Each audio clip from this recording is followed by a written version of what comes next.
Meu nome é Mila Grant, tenho 27 anos e comando um estúdio de fotografia em Chattanooga que construí do zero. Durante anos, achei que meu dinheiro poderia comprar o afeto e a união da minha família. Bancava o aluguel deles, os projetos malucos da minha irmã, cada emergência que aparecia. No Natal passado, me dediquei de corpo e alma para preparar uma ceia perfeita na casa dos meus pais. A mesa impecável, os presentes escolhidos a dedo, cada detalhe do jantar pago com meu suor. E sabe o que ganhei em troca? Minha irmã, com um risinho de deboche, soltar na minha cara. Por que você não some daqui? Ninguém está te esperando. Meus pais? Nem um pio. Não gritei, não chorei. Apenas sorri, virei as costas e jurei que aquele seria o último centavo que eles viriam de mim. Aquela noite mudou tudo. Sempre fui eu quem consertava os estragos dos outros, mas aquela traição doeu de um jeito que nunca tinha doído antes. O que veio antes daquele momento e o que fiz depois abalou os alicerces da minha família de um jeito que ninguém esperava. Fique até o fim para ver como eles aprenderam, da pior maneira possível, que não se brinca com quem te sustenta. Se essa história de traição e revide te deixou curioso, não perca os próximos capítulos, e se gostou do que ouviu até aqui, compartilha e se inscreve para não perder nenhum detalhe. Crescer ao lado de Nicole Vance, minha irmã 5 anos mais velha, foi como viver na sombra de um furacão. Em nossa casa em Chattanooga, ela dominava cada espaço com sua voz estridente e uma fome insaciável por atenção. Eu era a filha quieta, sempre um passo atrás, observando enquanto ela roubava cada oportunidade que aparecia na minha frente. Aos 10 anos, me inscrevi na feira da primavera da escola para vender pulseiras de amizade que havia trançado com esmero, sonhando em comprar um diário novo. Organizei minha bancada com linhas coloridas, cada nó feito com cuidado. Nicole, aos 15 e cheia de malícia, viu meu trabalho e decidiu participar também. Em questão de horas, montou um estande mais chamativo, distribuía adesivos para atrair crianças e levou todos os clientes. Minha mesa ficou vazia. Não reclamei, mas aprendi uma lição valiosa. Se quisesse algo na vida, teria que proteger meus planos como se fossem ouro. Aos 12, conquistei o papel principal na apresentação de dança da escola. Ensaiava até tarde, aperfeiçoando cada movimento para o grande dia. Na véspera, Nicole, então com 17 anos, pegou emprestado meu figurino para uma de suas brincadeiras e o devolveu amassado e manchado horas antes do espetáculo. Tive que usar um vestido reserva que nem caía direito, tropeçando no palco enquanto ela ria da primeira fileira. Meus pais, James e Barbara Grant, aplaudiram as duas sem sequer mencionar o ocorrido. Para eles era só rivalidade entre irmãs, mais uma desculpa para ignorar como Nicole me sabotava sistematicamente. Aos 14, me dediquei de alma e coração a um projeto para a Feira de Ciências, um modelo do sistema solar que construí peça por peça, depois de noites pesquisando órbitas e pintando planetas. Nicole, então com 19 e de volta da faculdade, roubou meus rascunhos, fez ajustes superficiais e escreveu uma versão melhorada que, claro, levou o primeiro lugar. Eu ganhei um parabéns pelo esforço e um tapinha nas costas. Meu pai deu de ombros, e ir que vem você tenta de novo. Minha mãe desviou o olhar. Nunca exigiram que Nicole assumisse suas atitudes. Não era só eles. Minha tia Ellen chegava e ria das artimanhas da minha irmã, chamando-a de fogos de artifício. Eu me sentia invisível, como se minhas conquistas não merecessem nem um segundo de atenção. Foi nesse vazio que encontrei refúgio, o velho ponto é chute do meu pai, esquecido na garagem. Ajustar o foco, capturar a luz filtrando pelas árvores ou o movimento de um gato na rua me dava uma sensação de controle que não tinha em casa. Passava horas no quintal registrando sombras e clarões, construindo um universo onde Nicole não podia me alcançar. Minha melhor amiga, Kelly Shaw, foi a primeira a notar aquele brilho nos meus olhos. Você tem um dom, Mila, ela disse certo dia, emprestando sua Polaroid para eu experimentar. O encorajamento dela foi como um farol na escuridão. Pela primeira vez alguém me via, não como a irmã apagada de Nicole, mas como eu mesma. Aqueles anos forjaram em mim uma resiliência silenciosa. A necessidade constante de Nicole de estar no centro me tornou desconfiada, sempre à espera da próxima armadilha.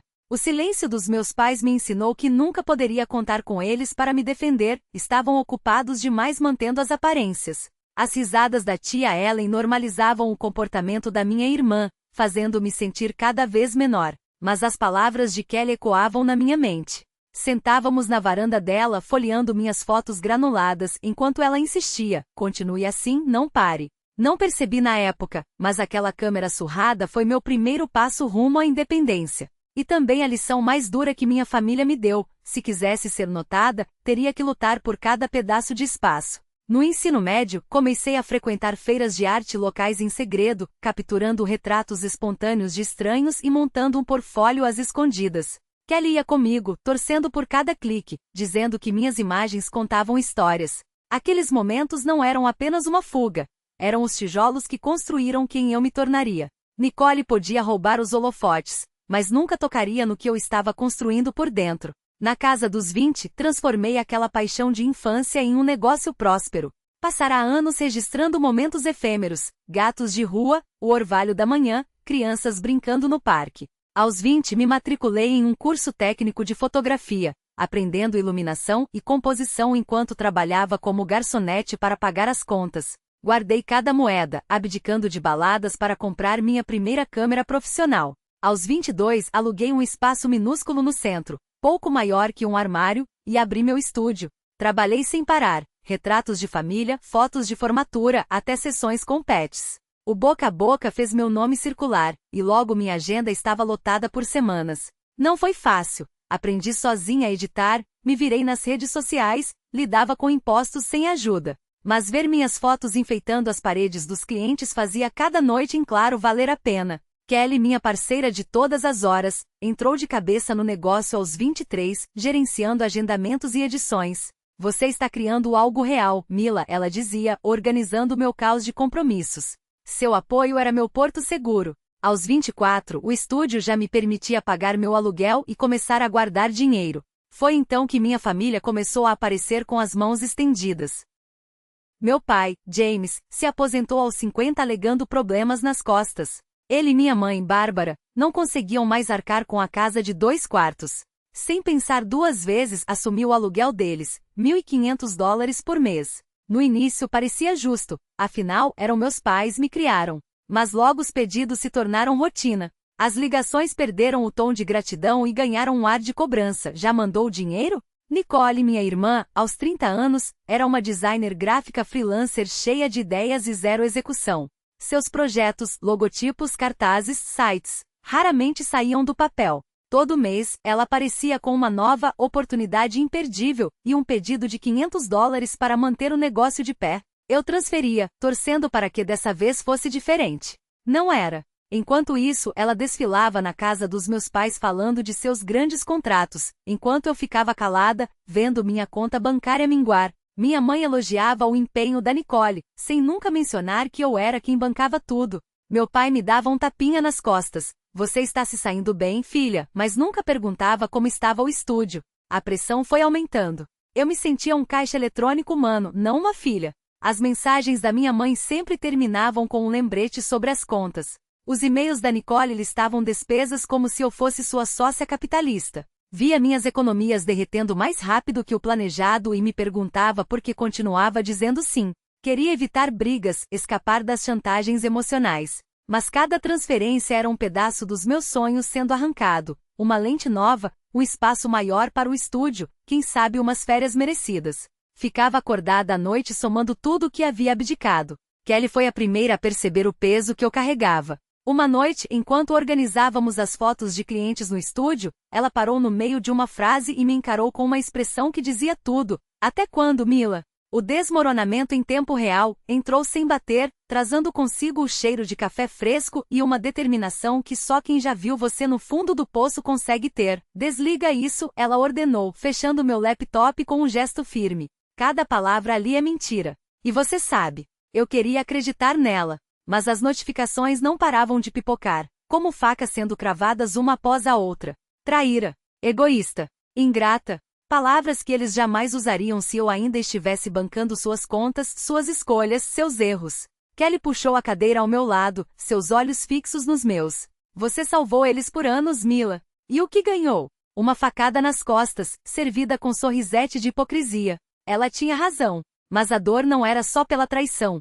Era pela clareza brutal de que, para eles, eu nunca havia sido a filha, a irmã, a tia. Eu era a caixa registradora. A que pagava as contas, tapava os buracos e agora, ao fechar a torneira, tinha se tornado a vilã. E se eu estiver errada? Murmurei, a voz trêmula. E se eles tiverem razão, e eu for mesmo egoísta? Kelly riu um som seco. Sem humor, egoísta é quem suga você até secar e depois reclama quando você para de sangrar. Ela pegou meu celular, deslizou o dedo pela tela e me mostrou as fotos do estúdio, as paredes cobertas de clientes satisfeitos, os prêmios que eu havia ganhado, as lâmpadas queimadas de tantos dias trabalhando até tarde. Isso aqui é você, Mila. Não eles. Não as contas deles, não os caprichos da Nicole, não a omissão dos seus pais. Isso. Seu dedo bateu na tela. Isso é o que você construiu sozinha. As palavras dela foram como um balde de água fria. Eu havia passado anos justificando cada centavo gasto com eles, cada noite perdida resolvendo crises que não eram minhas. Mas exatamente quando, alguém tinha se levantado por mim, quando alguém tinha olhado nos meus olhos e dito, chega, você merece mais. Nunca. E ali, entre as 4 paredes do meu estúdio, o único lugar que sempre havia sido meu, entendi, a culpa que eles jogavam em mim não era minha. Era deles. Por dependerem tanto de uma pessoa que nunca lhes pertenceu, por confundirem amor com cheque em branco, por acharem que meu silêncio era permissão. Kelly deve ter visto algo mudar no meu rosto, porque ela sorriu, lenta e satisfeita. Agora você está vendo. Ela se levantou, jogou as chaves do carro na mesa. Vem, vamos sair daqui. Para onde? Para qualquer lugar que não seja essa tela cheia de veneno. Ela estendeu a mão. Você já fez a parte mais difícil. Agora é hora de lembrar quem você é sem eles. Eu olhei para aquela mão firme e leal, a mesma que havia me puxado para fora de tantos poços antes. E pela primeira vez em anos, não senti medo de soltar o que me afogava. Respirei fundo. E aceitei. Aquela chamada noturna de Kelly veio como um farol na tempestade. Eles estão atacando a Mila, mas estão errados, ela disse, a voz firme como um porto seguro. Contei tudo. O confronto no café da Emma, as mensagens dos meus pais, os comentários no Instagram. Eles estão descontando em você porque você se posicionou, Kelly cortou direta. Você não deve a vida deles a ninguém. Suas palavras aliviaram a dor como um bálsamo, lembrando-me que eu já havia dado mais do que suficiente. Ela vira a traição deles de perto, e seu apoio era o chão que me impedia de afundar. Mas então, o tom mudou. A ligação da Nicole veio naquela mesma noite, a voz trêmula, quase quebrada. Mila, estou numa enrascada, ela suspirou, pedindo $500 para não perder o apartamento. Um cliente me deu o cano, justificou. Ainda ardia em minha memória o post dela no Instagram, aquele sorridente família é tudo, enquanto me esfaqueavam pelas costas. Em seguida foi a vez da minha mãe, precisamos do pagamento da casa, Mila. Você pode ajudar? O tom, agora doce como mel, pedia os 1.500 que eu sempre cobria. Meu pai deixou um recado na caixa postal, a voz arrastada, quase suplicante. Estamos contando com você, filha.